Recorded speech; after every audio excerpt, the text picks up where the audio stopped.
চন্দ্র পবন মন্দ বিপিনে ভরল কুসুম গন্ধরে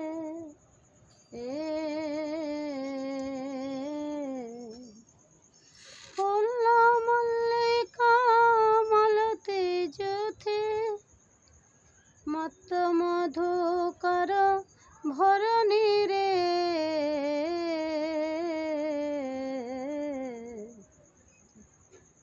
শারদ চন্দ্র পবন মন্দ বিপিনে ভরল কুসুম গন্ধ ফুল্ল মল্লিকা মালতী জ্যোতি মত্ত মধুকর ভরণী। শরৎকালে চাঁদ উঠেছে, তাতে মন্দ মন্দ বাতাস বইছে। বিপিনে ভরল কুসুম গন্ধ, বনের মাঝে কুসুমের গন্ধে ভরে গেছে। মল্লিকা মালতী জাতি জ্যোতি ফুল ফুটেছিল। যে গাছে কোনোদিন ফুল ফুটে না সেই গাছেও ফুল ফুটেছিল। সেদিন যে গাছে কোনোদিন ফল ধরে না সেই গাছেও ফল ধরেছিল। আজ কিন্তু বুদ্ধ পূর্ণিমার দিন। আজ আমার আকাশে নীল আকাশে চাঁদ উঠেছে, তাতে হালকা মেঘ আছে। ঠিক যেন চাঁদটা শরৎকালের চাঁদের মতো লাগছে। কেন? যেহেতু মেঘ আছে, বৃষ্টি হয়েছে, ওয়েদার ঠান্ডা আছে, তাই আজ খুবই ভালো লাগছে। এই জন্য আমি ছাদের উপরে এলাম। এসে শরৎকালের রাসলীলার রাসের যে পদ দু চারটে গাইব, দু চার পদাবলী গেয়ে আমি এটা ইউটিউবে রাখতে চাই। আজ আছি, কাল থাকবো না। এই নরসিংহদেবের জন্মতিথি, একই সঙ্গে বুদ্ধ পূর্ণিমা, এই দুটো তিথি একসাথে পেয়ে আজ খুবই ভালো লাগছে। তাতে নীল আকাশ, অল্প মেঘ, চাঁদের আলো, খুব ভালো লাগছে। হেরো তো রাতি ওই ছান ভাতি শ্যাম মোহন মদনে মাতিরে মুরলিক গান পঞ্চমতান কুলবতী চিত চরণে রে।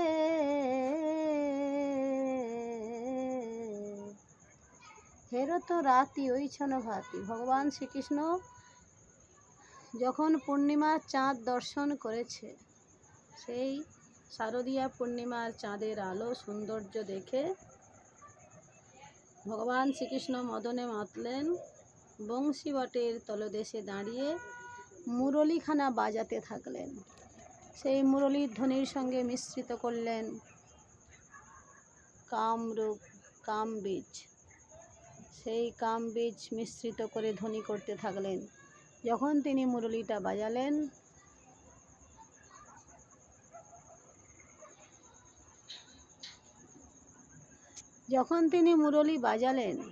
সেই মুরলীর ধ্বনি 3 শ্রেণীর গোপী শ্রবণ করলেন।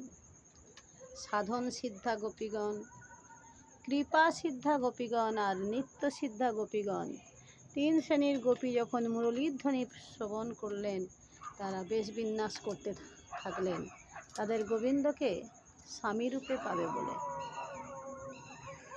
শুনত গোপী প্রেমারপি মনহি মনহি আপনা সপীরে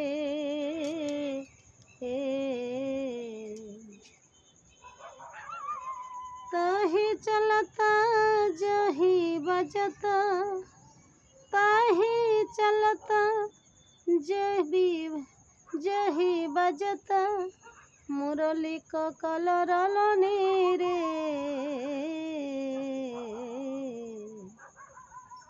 গোপী গোবিন্দের মুরলীর ধ্বনি শুনে গোপীগণ গোবিন্দর কাছে যাবে বলে বেশ বিন্যাস করতে থাকলেন, শৃঙ্গার করতে থাকলেন। কেমন করে শৃঙ্গার করলেন সেদিন তারা? বিছুরি গেহ নিজ হি দেহ একু নয়নে কাজর রে হরে বাহে রঞ্জিত কঙ্কন এক এ কুকুণ্ডল দোলনে রে,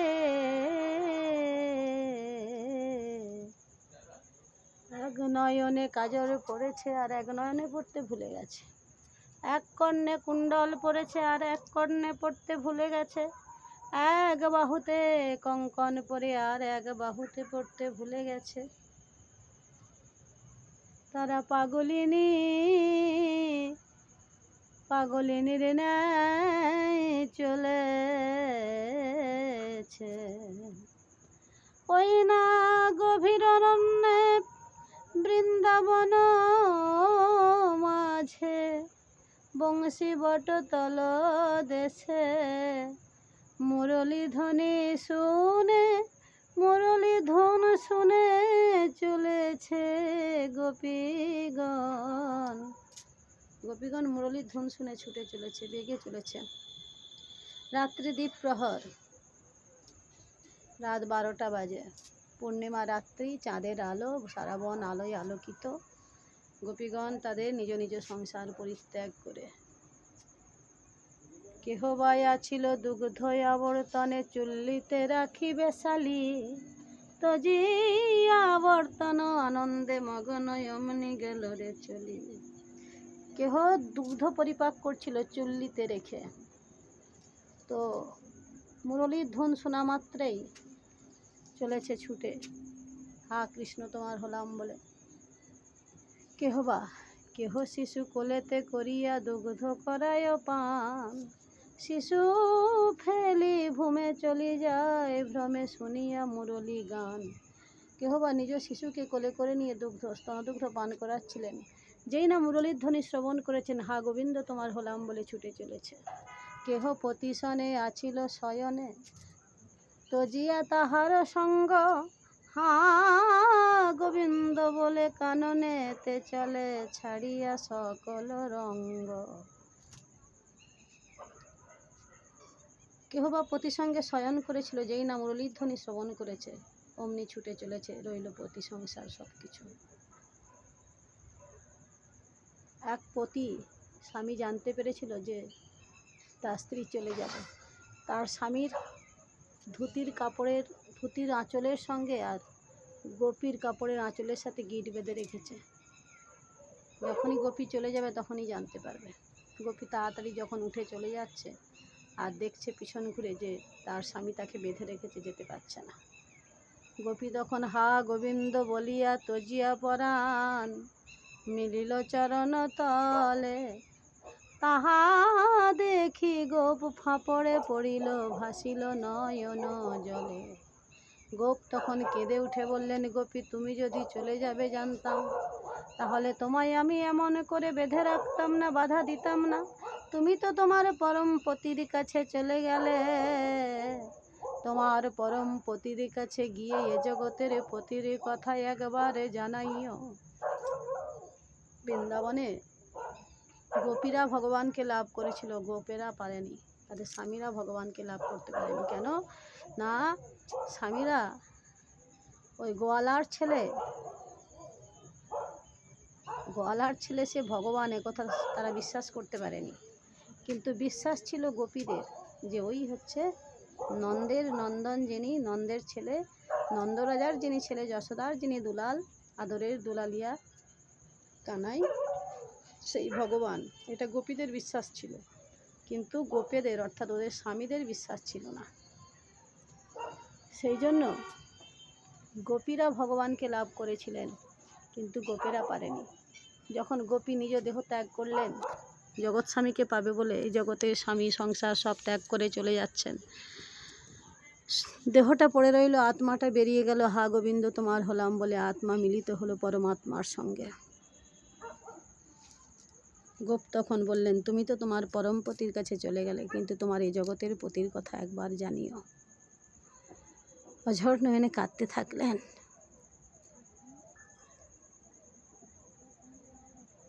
রাত্রি দ্বীপ প্রহর, একই সাথে একই পথে একই সময়ে চলেছে, কিন্তু সেদিন কেউ কাউকে দেখতে পেল না। গোপী নিজের ভাবে চলেছে। এ গোপী ভাবছে গোবিন্দ আমায় ডেকেছে, আর একজন ভাবছে গোবিন্দ আমায় ডেকেছে, আর একজন ভাবছে গোবিন্দ আমায় ডেকেছে। যে যার মতে যে যার পথে, একই পথে যাচ্ছে, কিন্তু এমনই তাদের ভাব ছিল। শিথিল ছন্দ নিবিক বন্দ বেগে ধাওত যুবতীবৃন্দ খসত বসন রসন চেলি গোলিত বেনি লোলনি। বেনি বাঁধা ছিল, খুলে যায়, ফুলে এলোথেলো হয়ে যায়, অঙ্গের বসন খুলে পড়ে যায়। এমনই অবস্থা তাদের। পাগলিনীর ন্যায় দ্রুত গতিতে গভীর অরণ্যে ছুটে চলেছে, হা কৃষ্ণ তোমার হলাম বলে। আর এদিকে প্রেমময়ী রাধারানী যেই না মুরলীর ধ্বনি শ্রবণ করেছে, বেশবিন্যাস শৃঙ্গার করতে থাকলেন। রাই সাজে বাঁশি বাজে না পড়িল কিনা করিতে কিনা করে রায় সকল হইল ভুল। অভিসারের পদ। মুকুরে আঁচরে রায় বান্ধে কেশভার, আবার পায়ে বান্ধে ফুলের মালা, না করে বিচার। করে তেনু পুরো পরে জঙ্গে পরে তার, কোটিতে করে তেনু পুরো পরে জঙ্গে পরে তার, গলাতে কিঙ্কিনি পরে কোটি তটে হার। আবার চরণে কাজর পরে নয়নে আলতা, হিয়ার উপরে পরে বঙ্করাজ পাতা। শ্রবণে করয়ে রায় বেসর সাজানো, নাসার উপরে করে বেনির রচনা। বংশী বদনে বলে যাই বলিহারি, শ্যাম অনুরাগের বালাই লইয়া মরি। এইভাবে বেশ বিন্যাস করে চলেছেন। বংশী বটের তলদেশে যখন উপস্থিত হলেন, ভগবান শ্রীকৃষ্ণ সবাইকে দেখিয়ে কি, রাত্রি দ্বীপ্রহর তোমরা এমন সময় নিজ নিজ পতিকে ত্যাগ করে পরপুরুষের কাছে আসা কি তোমাদের উচিত হয়েছে? যাও, তোমরা ফিরত যাও। ওহে গোপী কিসের লাগি এলে গহন বনে, ওহে গোপী কিসের লাগি এলে গহন বনে। সতী প্রতিব্রতা রমণী নিজ পতি ত্যাগ করে পরপতির কাছে আসা তোমাদের উচিত হয়েছে? যাও, তোমরা ফিরে যাও, এ তোমাদের উচিত হয়নি, এ অপরাধ। যাও, ফিরে যাও। গোপীগণ বললেন, হে গোবিন্দ, তুমি মুরলীর ধ্বনি করে ডেকে নিয়ে এসে এখন বলছো আমরা ফিরে যাব? কেন আমরা এসেছি? আমরা ফিরেও যাব না, আর এখানেও থাকবো না। মা বসুন্ধরার গর্ভে চিরদিনের মতো মুখ লুকাবো, নয়তো যমুনার জলে ঝাঁপ দিয়ে প্রান্ত জীব। শোনো গোপীগণ, এ তোমাদের উচিত হয় না, যাও, তোমরা ফিরে যাও। গোপীগণ বলল, আমরা ফিরে যাব না। আমরা কোথায় বা যাব হে, আমরা সবে ছেড়ে এসেছি। আমরা সব পরিত্যাগ করে তোমার কাছে এসেছি গোবিন্দ। আমরা কোথায় যাব? আর আমরা ফিরে যেতে পারবো না। আমরা কুল মান ত্যাগ করে, সব কিছু ত্যাগ করে, নিজের কোলের শিশুকে ফেলে, স্বামী ত্যাগ করে, সংসার ত্যাগ করে তোমার কাছে এসেছি। আমরা ফিরে যেতে পারবো না গোবিন্দ।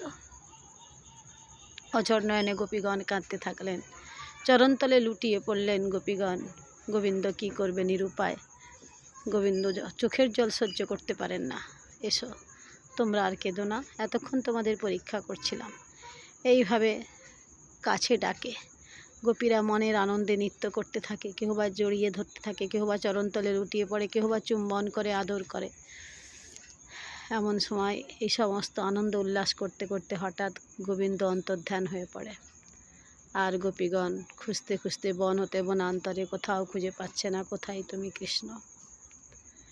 প্রেমময়ী রাধারানীর অভিমান হয়ে যায়। অনেক কাহিনী, সব কথা কি আর বলে শেষ করা যায়?